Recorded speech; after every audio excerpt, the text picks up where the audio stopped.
Hello friends, வணக்கம். நான் Nalini. Welcome to ஆம்தலக்குறை சேனல். இன்றைக்கி நம்ம சேனலில் புதுசாக ஒரு பிளேலிஸ்ட் ஆரம்பிச்சிருக்கோங்க. அது என்னன்னு பார்த்தீங்கன்னா, முதல் 3 மாதங்களில் சாப்பிடக்கூடிய உணவுகள், சாப்பிடக்கூடாத உணவுகள், எந்தெந்த உணவுகள் சாப்பிடணும் அப்படின்ற பிளேலிஸ்ட்டு தாங்க இது.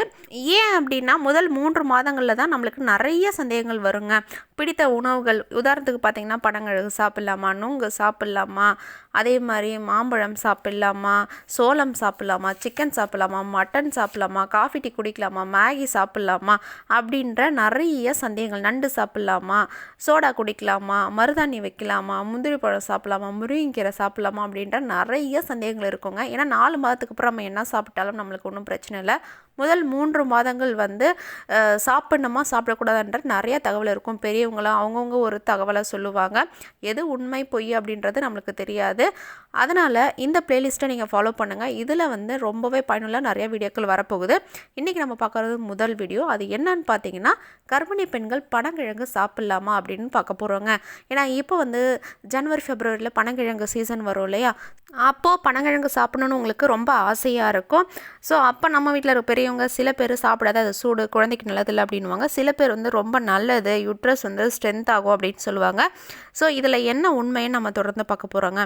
முதல்ல பனங்கிழங்குல என்னென்ன நன்மைகள் இருக்குதுன்னு பார்த்துலாம். பனங்கிழங்கு நம்ம நினைக்கிற மாதிரி சூடு கிடையாதுங்க. அது ரொம்ப குளிர்ச்சிங்க. அதே மாதிரி மலச்சிக்கலை தவிர்க்கும், உடலுக்கு வலு சேர்க்கும். இந்த பனங்கிழங்கு சில மெத்தட் இருக்குது. அந்த மெத்தடில் செஞ்சு நீங்கள் சாப்பிட்டீங்க அப்படின்னா ரொம்பவே ஸ்ட்ரென்த்துங்க. அதே மாதிரி இதில் நிறைய நார் சத்துக்கள் இருக்குது. இது உங்களுடைய நோய் எதிர்ப்பு சக்தியை அதிகரிக்கும். பனங்கிழங்கு பவுடரை நீங்கள் சாப்பிட்டுட்டு வந்தீங்க அப்படின்னா உங்களுடைய கருப்பை நல்லா வலுவாகுங்க. இது நீங்கள் டீனேஜ் பசங்களும் கொடுக்கலாம். அதே மாதிரி பெரியவங்களும், ஒருவேளை யூட்ரஸ் ரொம்ப வீக்காக இருக்குன்றவங்க, சில பேருக்கு இயற்கையாகவே வீக்காக இருக்கும் இல்லையா, அவங்களே இதை சாப்பிட்டாங்க அப்படின்னா நல்லாவே பலன் கிடைக்குங்க. அது மட்டும் இல்லாமல் கர்ப்ப காலத்தில் சில பேர் பார்த்திங்கன்னா ரொம்பவே ஒல்லியாக இருப்பாங்க. ஒரு 6 மாதத்துக்கு வெயிட்டே போட மாட்டாங்க. அந்த மாதிரி கர்ப்பிணி பெண்கள் இந்த பனங்கிழங்கை பொடி செஞ்சு அதை சாப்பிட்டுட்டு வந்தீங்க அப்படின்னா நல்ல வெயிட் கெயின் ஆகுங்க. நல்லாவே இம்ப்ரூவ்மெண்ட் இருக்கும். குழந்தையும் நல்லா வெயிட் போடுவாங்க. அடுத்த டிப்பு பார்த்திங்க அப்படின்னா, ஹெச்பி லெவல் உங்களுக்கு ரொம்ப கம்மியாக இருக்குது. அதாவது நிறைய சிஸ்டர் எனக்கு கமெண்ட் பண்ணுறீங்க, ரத்தத்தோட அளவு ரொம்ப கம்மியாக இருக்குக்கா, நான் எப்படி இன்க்ரீஸ் பண்ணுறதுன்ட்டு. ஸோ அவங்களுக்கு எல்லாம் மிக சிறந்த டிப் என்னன்னு பார்த்தீங்கன்னா, இப்போ பனங்கிழங்கு சீசன் இல்லையா, ஸோ இப்போ நிறைய பனங்கிழங்கை வாங்கிட்டு அந்த பனங்கிழங்கை மஞ்சள் போட்டு வேக வச்சுருங்க. தோலை உரிக்காமலே மஞ்சள் போட்டு வேக வச்சுட்டு, ஏன்னா தோலுலேயும் சில சத்துக்கள் இருக்குது, அது போயிடக்கூடாது. நல்லா கழுவிடுங்க, மண் போக கழுவிட்டு அதோட தோலோடையே மஞ்சள் போட்டு அவிச்சு ஒரு 100 கிழங்கு கிட்ட அவிச்சுக்கோங்களேன். அவிச்சிட்டு அதை சின்ன சின்ன துண்டாக கட் பண்ணி அதை வெயிலில் 3 நாள் காய வைங்க. காய வச்சதுக்கு அப்புறமா மிஷினில் கொடுத்து நீங்கள் பவுடர் பண்ணிக்கலாங்க. ஏன்னா நிறையா அமௌண்ட் இருக்கு இல்லையா, அதனால் நீங்கள் மிஷினில் அந்த அரிசி அதெல்லாம் அரைப்போம் இல்லையா, அந்த மாதிரி கொடுத்து நீங்கள் அரைச்சிக்கிட்டு அந்த பவுடரை தினமும் நீங்கள் சாப்பிட்டுட்டு வரணுங்க.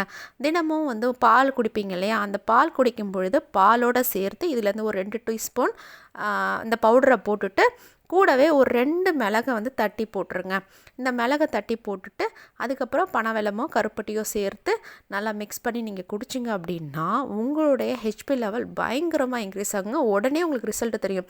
இந்த மாதம் நீங்கள் ஹெச்பி லெவல் கம்மியாக இருக்குன்னு போனீங்கன்னா அடுத்த மாதம் டெஸ்ட் எடுக்கும்போது நல்லாவே இம்ப்ரூவ் ஆகிருக்கும். ட்ரை பண்ணி பார்த்துட்டு சொல்லுங்கள்.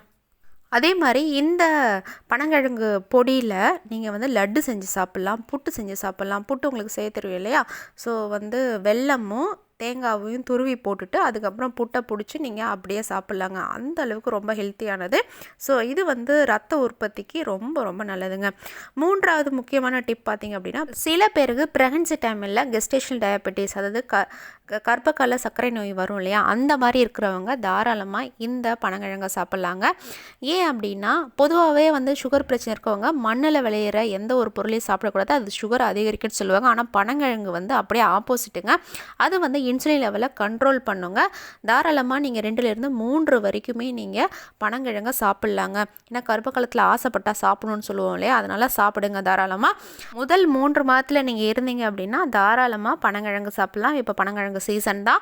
2லேருந்து 3 சாப்பிடுங்க. அளவுக்கு அதிகமாக நம்ம சாப்பிட வேண்டாம். அதே மாதிரி ஒருவேளை நீங்கள் ஆல்ரெடி சாப்பிட்டுட்டு இருந்தாலும் வீட்டில் எல்லாம் சொல்லியிருப்பாங்க சாப்பிடக்கூடாது, குளிர்ச்சி, சூடு அப்படின்ட்டு, அதுக்காக நீங்கள் பயந்துட்டு இருக்காதீங்க. சாப்பிட்டுட்டிங்கன்னா நீங்கள் பயப்பட வேண்டாம், தைரியமாக இருக்க, ஒன்றுமே ஆகாது. உங்கள் குழந்தையும் ஆரோக்கியமாக இருப்பாங்க. ஸோ சத்தான உணவுகளை சாப்பிடுங்க, லிமிட்டாக சாப்பிடுங்க. இப்போ சாப்பிட்டா தான் அது தொப்புள் கொடி வழியாக உங்கள் குழந்தைக்கு போகும். குழந்தை பிறந்ததுக்கப்புறமா அவங்களுக்கும் வந்து அந்த உணவு ஒத்துக்கோங்க. ஓகேவா? தாராளமாக நீங்கள் சாப்பிடலாம். யார் சாப்பிடக்கூடாது அப்படின்னு பார்த்தீங்கன்னா, பனங்கிழங்கு வந்து கொஞ்சம் பித்தம் அதிகங்க, வாய் தொல்லை அதிகமாக இருக்கும். ஸோ ஏற்கனவே பித்தமால நீங்கள் கஷ்டப்படுறீங்க, வாய் தொல்லையில் கஷ்டப்படுறவங்க மட்டும் இந்த பனங்கிழங்கை சாப்பிட வேண்டாம். இல்லை நீங்கள் சாப்பிடணுன்னு ஆசைப்பட்டீங்கன்னா ஒன்றும் இல்லை, இது கூட வந்து 2 மிளகு பூண்டெல்லாம் போட்டு அவித்து சாப்பிட்டீங்க அப்படின்னா தாராளமாக வந்து வாய் தொல்லைலாம் இருக்காது, நீங்கள் சாப்பிட்லாங்க. ஓகே ஃப்ரெண்ட்ஸ், இந்த வீடியோ இதோட முடியுது. நாளைக்கு வேறு ஒரு வீடியோட மீண்டும் சந்திக்கலாம். நம்ம வீடியோ பிடிச்சிங்க அப்படின்னா லைக் பண்ணிக்கோங்க, ரொம்ப பிடிச்சிங்க அப்படின்னா சப்ஸ்கிரைப் பண்ணிக்கோங்க. இந்த பிளேலிஸ்ட்டுக்கு சப்போர்ட் கொடுங்க. பாய், தேங்க்யூ.